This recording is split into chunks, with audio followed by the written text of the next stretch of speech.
द्या आणा आणा बाहेर आणा. तर मित्रांनो तुम्ही लांबी बघू शकताय ऊसाची. फक्त 8च महिन्याचा ऊस आहे. किती कांड्यावरती आहे? कांड्या मोजा बरं त्याच्या. 5 काढा आणि कांड्या मोजा. एक डायलॉग द्यायला एक डायलॉग दिला.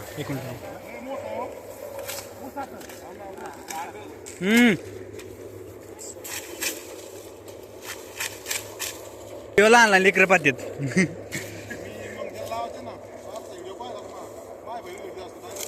नाही पाहिला.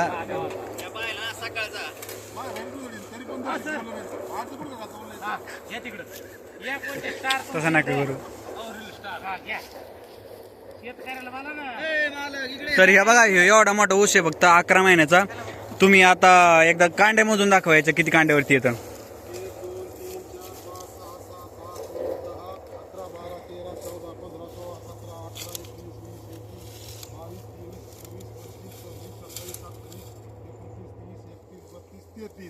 33 कांड्यावरती पहा फक्त 11 महिन्याचा.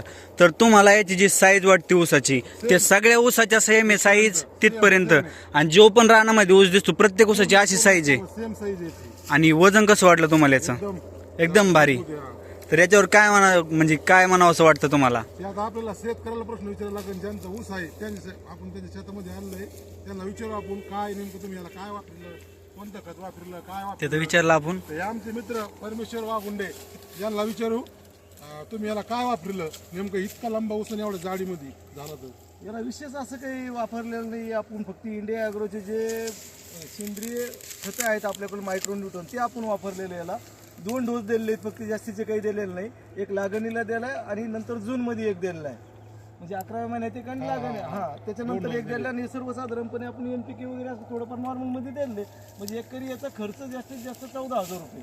म्हणजे याच्यावाला खर्च जास्तीत जास्त ते बी जास्त झाला आहे. कारण पहिला डोसा आपल्याला 6,000 जातो एकरी. आणि त्याच्यानंतर आपण मॅग्नेशियम थोडं असं या पद्धतीने आपण त्याच्यावर काय करतो, डोस तयार करतो फक्त. आणि या पद्धतीने आपण ही गाडी वगैरे हे दिली. मित्रांनो आज मशीन चालू आहे. मशीनवाल्याने हात टेकले हे ऊसाला. तो म्हणतो मी ऊस तोडीत नाही, पण बळच का व्हायना मशीन ऊस काढला. हे बघून घ्या लोहाची लांबी आणि साईज बी बघून घ्या. त्याच्यामुळे सांगतो शेतकऱ्याचा नादच नाही करायचा. नादच खोळा.